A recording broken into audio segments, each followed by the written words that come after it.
Pretty Shield, a Crow woman renowned for her wisdom, resilience, and deep connection to her culture, was born around 1856. Her life offers a fascinating window into the experiences of Indigenous women during a time of profound change. As the wife of Goes Ahead, a Crow scout who worked with the U.S. Army, Pretty Shield's story intertwines with the larger historical narrative of the American West, particularly through her husband's connection to General George Armstrong Custer. Goes Ahead played a significant role as a scout for Custer's 7th Cavalry, and through Pretty Shield's accounts, we gain insight into the Battle of the Little Bighorn, a decisive and fateful conflict that continues to captivate historians. Goes Ahead's bravery and contributions were significant in the battle, and Pretty Shield, being not only his wife but also the niece of Half Yellow Face, a prominent Crow leader, had an intimate understanding of the events and their implications. Half Yellow Face commanded the Crow scouts who served alongside Custer's forces. This familial connection meant that Pretty Shield's life was directly impacted by the choices and actions of those who engaged in the battle, making her an invaluable source of historical knowledge. Her intelligence and sharp memory allowed her to recall details of the battle with clarity and precision. In her recollections, she provided a unique perspective that only someone with her cultural background and personal connections could offer. She understood both the Crow people's alliances with the U.S. government and the complex dynamics between various native tribes at that time. For the Crow, the decision to side with the U.S. military was driven by a need to protect their lands from other tribes, particularly the Lakota Sioux and Cheyenne, who were encroaching upon Crow territory. In one of her most poignant recollections, Pretty Shield spoke of Goes Ahead's involvement with Custer during the Battle of Little Bighorn. When asked whether her husband was with Custer on that fateful day, her response was filled with pride. "Yes, indeed," she said with a smile, recounting the bravery of her husband. Though the battle ended disastrously for Custer and the 7th Cavalry, Pretty Shield's tone carried a sense of dignity and honor, reflective of the deep respect she had for her husband's role as a scout. Despite the defeat, the Crow scouts, including Goes Ahead, fulfilled their duties with loyalty and courage, guided by their own people's interest in preserving their way of life amidst the shifting tides of power in the American West. Interestingly, Pretty Shield's stories also revealed a unique connection between her people and the U.S. government. She noted, with a touch of humor, that she received a piece of paper, presumably a government-issued stipend or communication, on a regular basis. "The chief in Washington sends me a paper every moon cycle," she remarked, smiling. This statement, while seemingly lighthearted, speaks volumes about the evolving relationship between Native Americans and the U.S. government during the late 19th century. For Pretty Shield, these documents represented a tangible link to the federal authorities, who were shaping the future of her people and their land. Pretty Shield's legacy goes far beyond her memories of the Battle of Little Bighorn. She was a keeper of knowledge, deeply versed in the traditions and customs of her people. Through her stories, which were later recorded by the ethnographer Frank Linderman, she preserved important aspects of Crow culture, particularly the experiences and roles of women in a time of great change. Her teachings have provided historians and scholars with rare and valuable insights into the daily lives of the Crow, as well as their perspectives on the profound challenges they faced as settlers expanded westward. In many ways, Pretty Shield stands as a symbol of resilience. Her ability to navigate the complexities of her time, balancing her people's traditions with the realities of their alliances with the U.S. Army, demonstrates her strength and adaptability. Her story is not only a personal narrative, but also a critical piece of the larger historical puzzle that helps us understand the Indigenous experience during a tumultuous period in American history. Ultimately, Pretty Shield's legacy is one of pride, wisdom, and cultural preservation. Through her eyes, we catch a glimpse of the lives of those who lived through the frontier's most defining moments. Her accounts, filled with detail and emotion, offer an invaluable testimony to a world that was rapidly disappearing, yet through her words remains alive in the annals of history. "I received $30, which helps me care for my grandchildren," Pretty Shield said with a hint of gratitude, though she added thoughtfully, I wouldn't mind a bit more. Her statement seemed to reflect both the practicality of her needs and the quiet endurance that marked her life. When I pressed her to share more about the past, she gazed toward the distant hill, where white stones now marked the spots where soldiers fell on that fateful June day in 1876. The battlefield lay under the weight of history, and I could feel its presence lingering in the air. Were they buried there? I asked, standing beside her, feeling the gravity of the place. Her response was measured, thoughtful. I'm not sure, she replied through Talker, the interpreter, but I remember the smell of death hung over this place for the entire summer. She paused, her memories unfolding. We had to leave. We couldn't stay with that odor. Her eyes clouded with the weight of the memory, and she sighed as we returned inside. War is hard, she continued in a steady voice. It takes our loved ones from us. Her words hung in the air, filled with the quiet wisdom of someone who had lived through loss and survival, through times of uncertainty and turmoil. Pretty Shield was just a young woman when General Custer, whom she called the Son of the Morning Star, led his troops into battle against the Lakota and Cheyenne. She recalled how many of the Crow men had joined General Terry's campaign, while others fought under General Crook, only to be defeated by Crazy Horse at the Battle of the Rosebud shortly before the disaster at Little Bighorn. She spoke of how over 100 Crow warriors rode with Custer on that fateful day, including her husband, Goes Ahead. And this, she said, was the story I had come for. She began from the start, her voice calm but filled with the weight of years.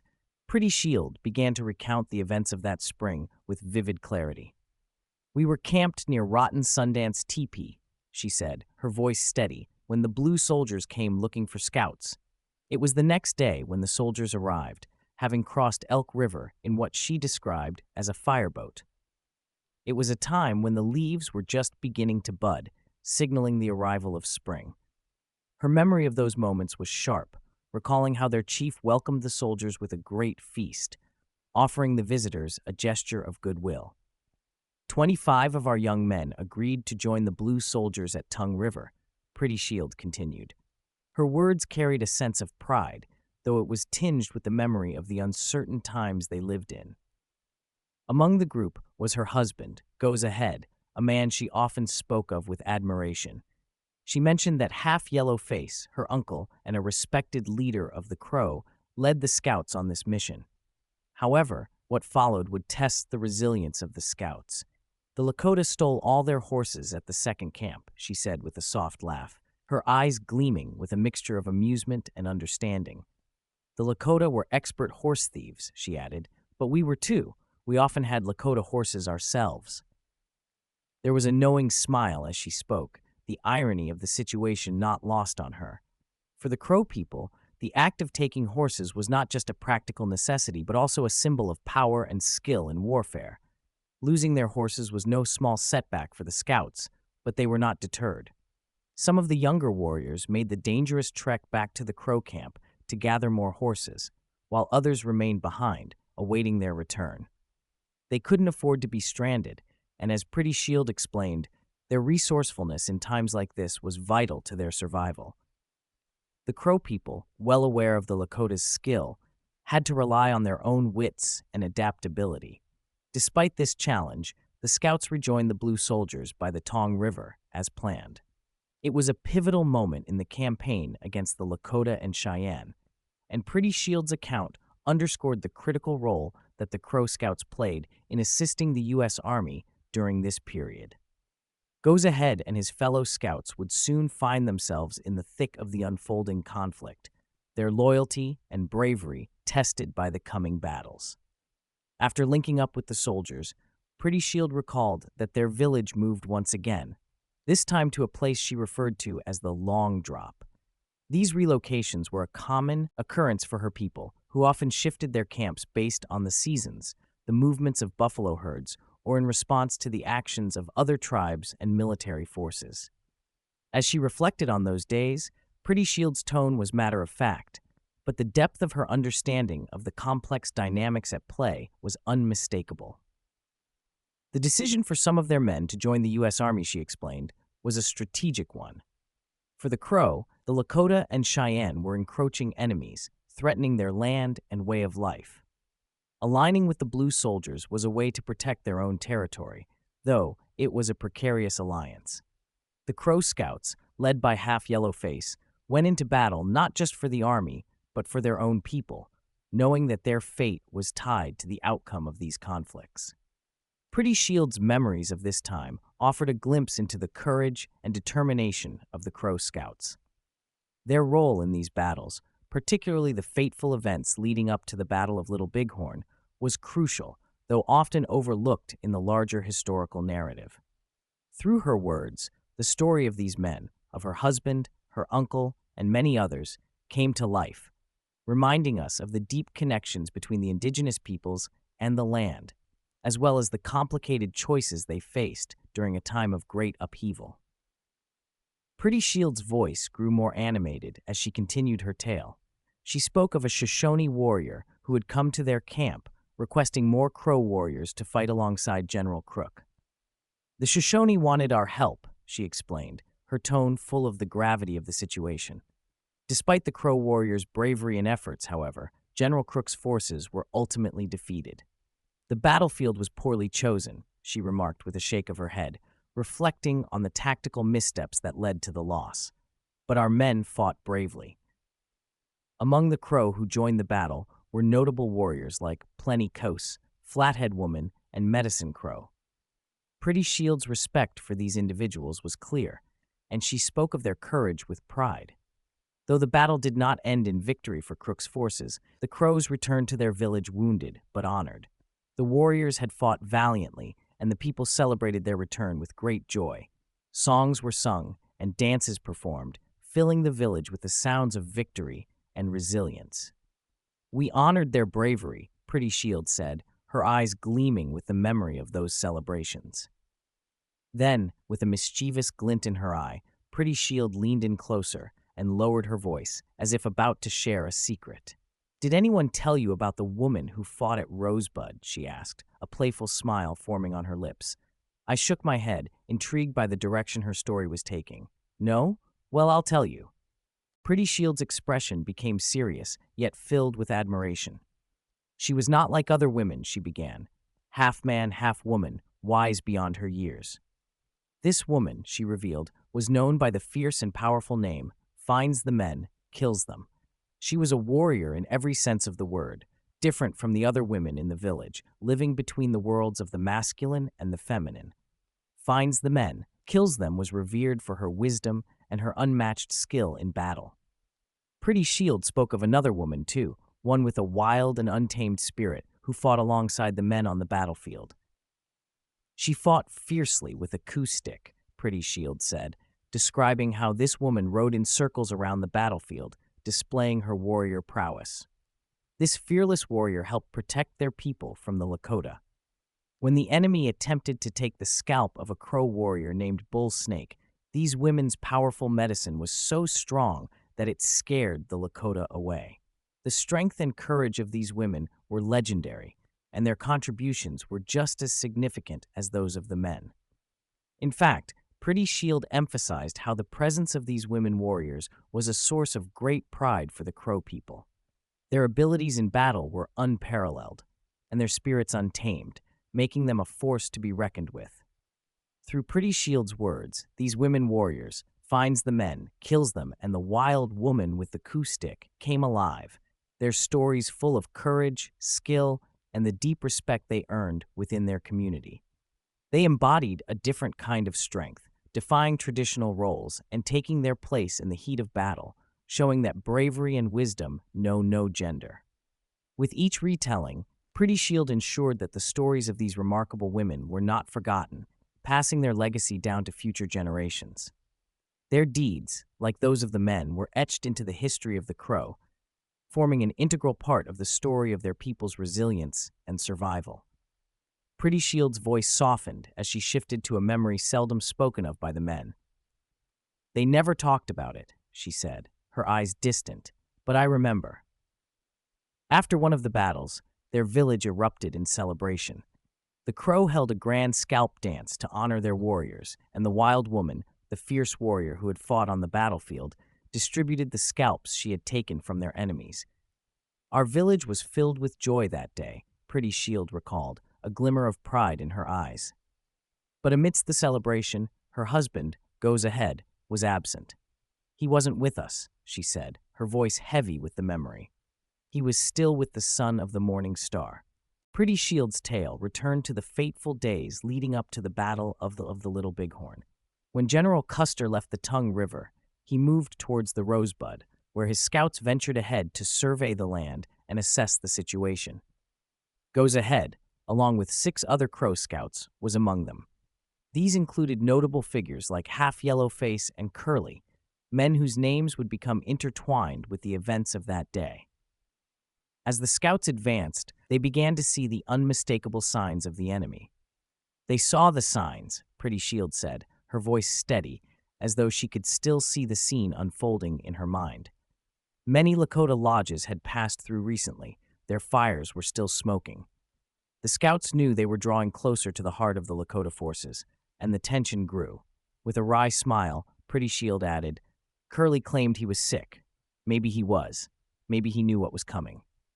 Her words carried an undertone of understanding, hinting at the foreboding that must have hung over the men as they prepared for what lay ahead. The further the scouts went, the clearer the signs became. Lakota tracks crisscrossed the land, like ants over a buffalo hide, Pretty Shield described, painting a vivid picture of the multitude of warriors who had recently passed through. The sheer number of tracks, the remnants of campfires, and the occasional glimpse of smoke on the horizon signaled that they were nearing the enemy in full force.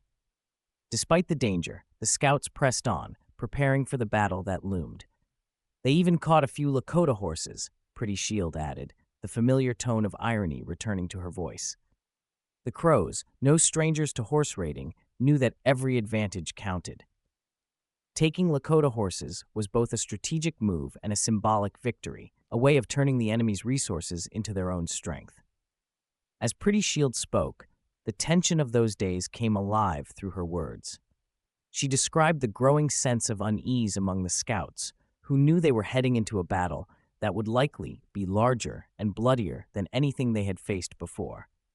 Yet, they had their mission, and they remained loyal to Custer, even as the signs of the Lakota and Cheyenne forces grew ever more overwhelming. Through Pretty Shield's recollection, the events leading up to the Battle of the Little Bighorn were more than just a military maneuver. They were moments filled with human fear, courage, and the quiet knowledge that something terrible was on the horizon. For Goes Ahead and the other Crow Scouts, their task was clear. They had to lead the army forward, even as they sensed the inevitable danger that awaited them. Pretty Shield's voice, calm and wise, drew the story to a close, but the weight of what was to come lingered in the air. The scouts had done their part, reading the land, tracking the enemy, and preparing for the battle that would soon become legend. As they returned from their reconnaissance, the stage was set for the fight that would forever change the course of history. The camp that had once triumphed over General Crook, the man known as 3 Stars, was now on the brink of another decisive moment. Though none knew it then, they had secured victory over Crazy Horse and his warriors at the Battle of the Rosebud, a victory that would soon pale in comparison to what lay ahead. Among the Crow scouts, Harry Moccasin and White Man Runs Him began to grasp the magnitude of the danger looming before them. They realized quickly that the number of Lakota and Cheyenne warriors far exceeded the bullets carried by Custer's blue soldiers. Recognizing the peril, the scouts hurried back to warn the man they called the Son of the Morning Star, General Custer. The situation was dire, and they hoped their message would be taken seriously. Upon reaching Custer, they explained the overwhelming numbers they had seen, urging him to reconsider his plans. But Custer, showing little concern for the warning, waved them off dismissively. "Go," he said, his attention more on the bottle of liquor in his hand than the imminent danger ahead. The bottle, wrapped in straw, seemed to hold his focus, and rather than take heed of the scouts' urgent message, he simply encouraged them to leave. Despite their loyalty, the scouts could do nothing more. Custer's confidence, or perhaps his arrogance, seemed unshakable even as the shadows of thousands of Lakota and Cheyenne warriors gathered just beyond his line of sight. Obediently, my man, goes ahead, and the other two Crow scouts pressed forward. They knew the risks, but remained loyal to their duty. When they reached the vast Lakota village, they wisely decided to wait for the arrival of the Son of the Morning Star and his horse soldiers, knowing better than to proceed alone. The sheer scale of the Lakota and Cheyenne forces they had glimpsed was enough to make any warrior think twice. This was no battle to face without reinforcements. When Custer finally arrived, he asked the scouts for a better camp location. My husband, along with the other scouts, suggested a creek known to the white men as Thompson's Creek, a spot blessed with cool, clear waters. It seemed like a place of refuge where they could rest and prepare for the battle ahead. The Blue soldiers set up their camp there, taking what comfort they could from the peaceful surroundings. But the Crow scouts knew the peace would not last. Before dawn, they set out again on another reconnaissance mission. By mid-morning, they gazed upon the largest village they had ever seen, sprawled across the plains along the Little Bighorn River.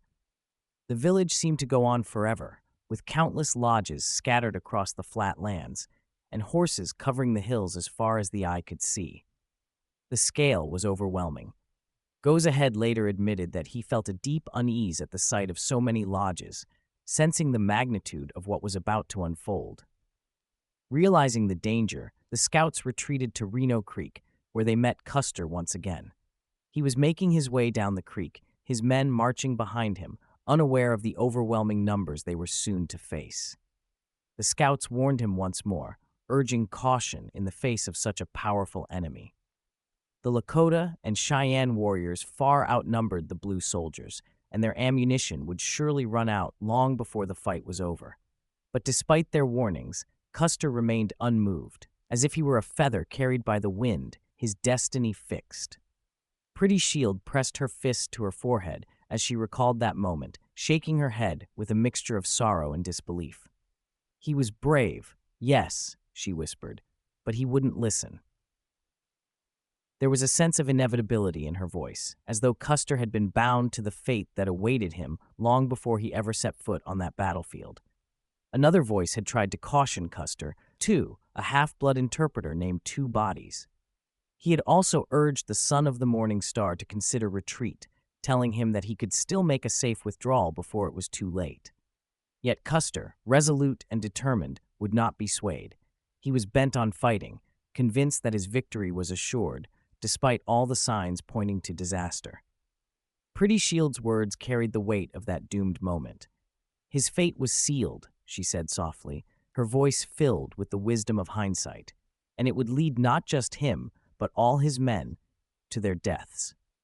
As she finished speaking, the memory of that day lingered heavily in the air, a reminder of the tragic end that awaited Custer and his soldiers at the Battle of the Little Bighorn. Goes Ahead told me that the Son of the Morning Star had drunk too deeply from his bottle that day, clouding his judgment. It was this reckless decision that led Custer to divide his Blue soldiers into 3 groups, a fatal mistake, one that would doom them all. Pretty Shield's voice trembled as she recounted the events, her memory sharp with the details of that tragic day. Goes Ahead prepared for battle in the traditional way, placing feathers in his hair as a sign of readiness and bravery. She described how Little Chief Reno led his party away, joined by the Arikara scouts White Swan and Half Yellow Face, who followed Reno's charge mistakenly. Curly, one of the other Crow scouts, pretended to be ill and fled, sensing the disaster that was about to unfold. "I know these things to be true," Pretty Shield said, her voice filled with certainty, because Goes Ahead was there, and he saw it all. The battle began as Reno crossed the river with his men and opened fire on the Lakota and Cheyenne forces. But it didn't take long for Reno to understand the overwhelming strength of the enemy. Realizing that victory was impossible, he ordered a retreat. Reno's men were soon fleeing back across the river, their hopes of triumph fading fast. Goes Ahead, still loyal to Custer, remained by the Son of the Morning Star's side as they pressed forward into the heart of the battle. Together, they crossed the waters of the Little Bighorn, advancing with a determination that defied the mounting danger around them. Goes Ahead, overheard a Lakota warrior shout a warning to the half-blood interpreter, two bodies, telling him to turn back or face certain death. The warning went unheeded, but Custer would not turn back. Despite all the signs, despite the chaos unfolding around him, the son of the morning star pressed onward, driven by a fate he could not escape. In the waters of the Little Bighorn, Custer fell, alongside two bodies and his flag bearer. The battle had reached its tragic conclusion, and the hopes of Custer and his men were washed away with the current. Pretty Shield's voice grew quiet as she finished the tale, the weight of loss evident in every word. What Goes Ahead had witnessed that day was more than just a battle. It was the fall of a man who had refused to listen, a man who had been carried by fate into the heart of death. After the fall of the son of the morning star, the blue soldiers broke apart in chaos, retreating up the hill in desperation. Goes Ahead, along with Harry Moccasin and White Man Runs Him, knew their efforts were futile and fled, understanding that the battle was lost. Goes Ahead once showed me the very place where Custer, the son of the morning star, had fallen. I will take you there one day and show you, he promised, pointing to the spot just above a small creek that fed into the Little Bighorn, not far from where Custer had met his end. As they fled, they made their way up the creek, slipping through the landscape, moving as swiftly as they could to escape the relentless pursuit of the Lakota and Cheyenne warriors. The sound of battle echoed behind them as they raced toward the safety of the packers. When they finally arrived, they found the packers hunkered down, fortified with what supplies and ammunition they had left. The scene was grim. Mules lay fallen, cut down by a barrage of bullets that rained from the enemy, and the defensive circle formed by the packers barely held. Goes Ahead, Harry Moccasin, and White Man Runs Him quickly joined the fortified circle, understanding that this was their only hope for survival.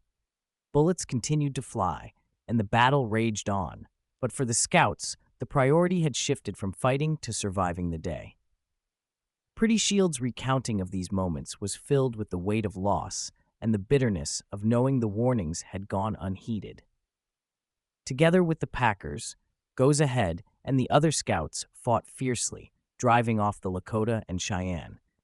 Goes Ahead would later claim that they killed more warriors than the blue soldiers themselves, a testament to their skill and determination. As Pretty Shield recounted this, her voice grew louder, her body tense with the intensity of the memory. Then, with a deep sigh, she seemed to release the weight of it all, relaxing as she continued. Goes Ahead had admitted his fear, she said, but he did not flee until he saw the son of the morning star fall. He spoke the truth, Pretty Shield murmured, her voice soft again. Then, in a hushed tone, she shared a secret few knew. The monument the white man raised to mark where the son of the morning star fell, it's a lie. Her voice grew quieter, as if she were speaking directly to Goes Ahead's spirit. He fell in the water, she whispered, her words carrying a heavy truth that stirred something deep within me. Our interpreter, Goes Together, had paused her work on the buckskin, clearly moved by Pretty Shield's tale. The room fell silent for a moment, each of us absorbing the weight of what we had just heard. When Goes Together finally spoke again, her words caught me by surprise. The sun had passed its height when the shouting and gunfire finally ceased, she said evenly, breaking the stillness. White Man Runs Him then urged my husband, Goes Ahead, and Harry Moccasin to leave quickly, before the enemy charged again. The battle was over, but danger still loomed, and their survival depended on making a swift retreat before the full force of the Lakota and Cheyenne warriors descended upon them. Armed with soldiers' guns, the three Crow Scouts, Goes Ahead, Harry Moccasin, and White Man Runs Him, prepared to leave, driven by the hope of returning to their people. When the chief packer inquired about their destination, White Man Runs Him cleverly replied, "We're going to fetch water." The packer, unaware of their true intent, handed them canteens. Yet the scouts knew all too well that no man who had gone for water had returned alive. Instead of bothering with the canteens, they made their way up Reno Creek, their senses alert. It was then that they spotted 4 Lakota warriors watching from a distance, their presence a reminder of the ongoing danger. Without hesitation, Goes Ahead engaged in a swift confrontation, killing one of the Lakota and seizing his gray horse. He handed the horse to White Man Runs Him, and the three rode in turns, grateful for the chance to escape after having lost their own horses in the chaos of battle. As June rolled in, the landscape transformed. The leaves were lush and green, and the rain had swollen the banks of the Bighorn River. Goes Ahead and his companions finally reached the river, their spirits buoyed by the thought of crossing to safety. They swam across, believing they had found the far shore, only to find themselves resting on a cold, desolate island, their hunger gnawing at them. Their last meal had been before the battle, and the reality of their situation began to weigh heavily upon them. Days passed, and their hunger grew more acute, but they remained determined.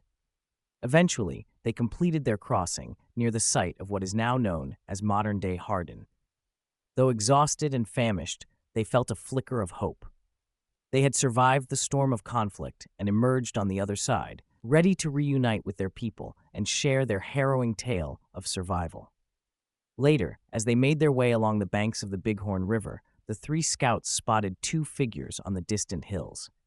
Initially believing them to be Crow warriors, Goes Ahead signaled for them to approach, filled with a mix of hope and anticipation. As the figures drew closer, one of them, a man named No Milk, crossed the river to meet them. His presence brought both relief and dread, as he bore tidings that would forever alter the course of their lives. No Milk arrived with supplies, bacon, bread, and clothes, which were a welcome relief after their harrowing journey. But the news he carried was heavy. He grimly informed them of the deaths of White Swan and Half Yellow Face, both esteemed warriors who had fought valiantly alongside the Crow. The weight of those losses hung over them, for they also learned of many other deaths, including those of Little Soldier Chief Reno's men, casualties of the chaotic battles that had unfolded. The journey back to their village was fraught with tension and unease. Each of them was lost in their thoughts, replaying the events of the past days, grappling with the reality of their losses and the uncertain future ahead. When they finally approached their village, the atmosphere shifted once more. In the confusion and heightened emotions of that time, the returning scouts were mistaken for Lakota warriors by their own people. The cries of alarm and the clash of weapons erupted almost immediately as their warriors, driven by fear and mistrust, attacked them in error. Desperate to stop the fighting, Goes Ahead made the difficult decision to slay two horses, signaling to the warriors that they were friends, not foes. It was a stark reminder of how high tensions ran in those days. In the eyes of the people, everyone appeared to be an enemy. The air was thick with the smell of fear, and the sound of hooves and shouting echoed through the village. When the dust settled and the truth was revealed, the atmosphere shifted from aggression to somber reflection. The return of the warriors was marked by a heavy silence as they mourned their losses and honored the fallen.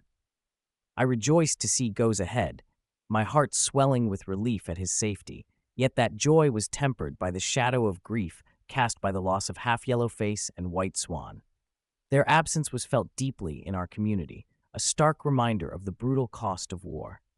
As I embraced Goes Ahead, the gravity of the situation settled over me. We were alive, yes, but the toll of conflict was etched into the fabric of our lives. The stories of valor and courage were tinged with sorrow, and the memories of those who had fallen would linger long after the battles had ceased. The return home, once a source of hope, became a moment of reckoning, a time to reflect on the fragility of life and the relentless cycle of loss and resilience that defined our existence. The morning was heavy with sorrow, the air thick with the cries of families mourning their losses. The wails of the bereaved echoed through the village, as many cut themselves in grief, honoring their dead in the traditional way. Goes Ahead, however, urged my father to wait 4 days for his brother, Half Yellow Face, before surrendering to the depths of sorrow that hung like a dark cloud over our community. The weight of expectation hung heavy, but that night the village was filled with mourning for our fallen warriors, for the son of the morning star, and for the blue soldiers who had met such a senseless end. As I stood among my people, I could feel the collective heartache coursing through us all. Sign Talker, an elder known for his wisdom, spoke with conviction, reflecting on the events that had transpired. I believe that whiskey clouded the judgment of that once great soldier chief on his final day, he said, his voice steady yet laced with sadness. His words resonated deeply, a truth that many were reluctant to confront. Whiskey, he continued, had often led to poor decisions among our people. It was a poison that had infiltrated the very fabric of our lives.